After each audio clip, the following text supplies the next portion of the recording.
Hola, te doy la bienvenida a mi canal Mate con Xochitl.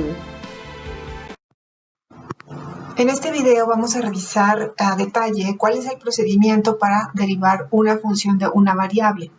Este proceso es importante para poder aprender a derivar funciones de más variables y estas se llaman derivadas parciales. Partimos de un ejemplo sencillo con una función de una variable que es 2x cúbica más 5. La indicación es calcular su derivada o y'. La respuesta es muy sencilla, todo mundo podemos llegar a ella sin mayor esfuerzo, 6x cuadrada, indicando pues que se trata de la derivada. Con estas, llamémosle etiquetas, y' o f' de x.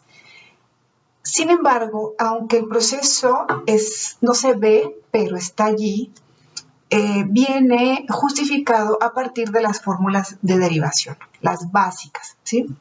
Aquí están listadas de la 1 a la 4 porque todas estas se utilizan para llegar a este resultado.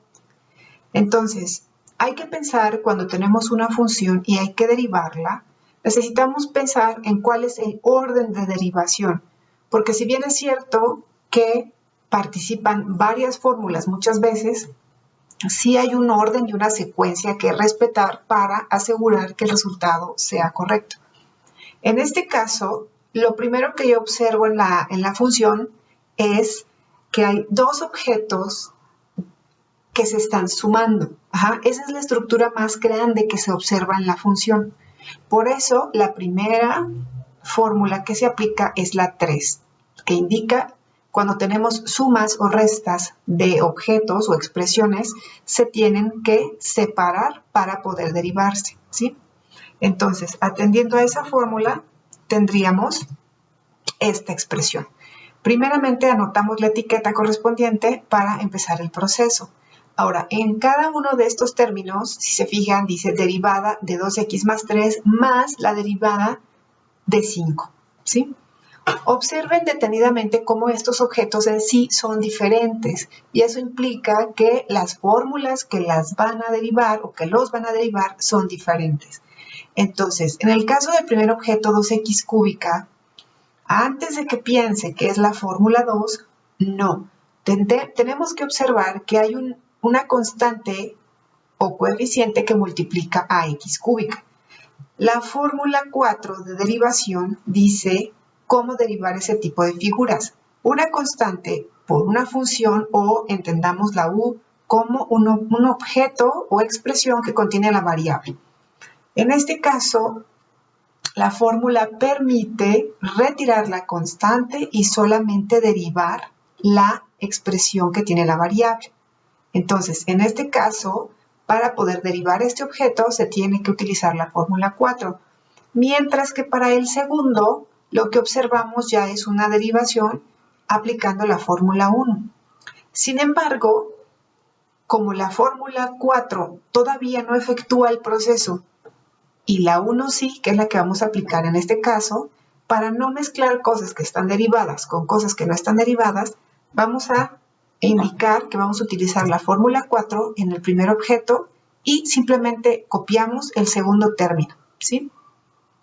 Aquí ya se puede ver que efectivamente el 2 está separado de la x cúbica, que es la que sí se va a derivar. En este caso, sí vamos a aplicar la fórmula 2, que es x a la n, su derivada es n por x a la n menos 1. Entonces, aplicando la fórmula 2 y la fórmula 1, tenemos esta expresión.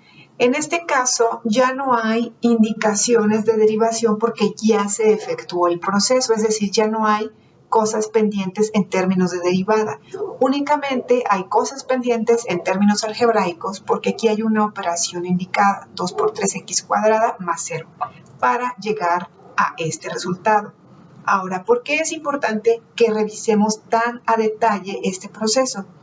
Porque a partir de ahora que vamos a utilizar funciones de 2 o más variables, tenemos que tomar la importancia a las constantes que aparecen en la expresión. Cuando uno piensa en una constante, lo primero que va a ir es a ver al 5, pero el 2 también es una constante, solo que está haciendo algo especial, está acompañando a la variable que vamos a derivar. Entonces, aunque hay dos constantes, en este caso el 2 y el 5, en el proceso de derivación, el 5 desapareció, mientras que el 2 permaneció como parte de la respuesta y está aquí indicado, solo que no se ve porque ya se operó con el 3. Entonces, lo que queremos puntualizar aquí es que las constantes, cuando están solas, cuando no acompañan a ninguna variable multiplicando o dividiendo, al momento de derivarse van a desaparecer, mientras que las constantes o coeficientes que acompañan a la variable que vamos a derivar siempre van a permanecer como parte del resultado, ¿sí? Esto es sumamente importante porque en derivadas parciales esta idea sigue funcionando siempre, solamente que hay que darle una percepción distinta.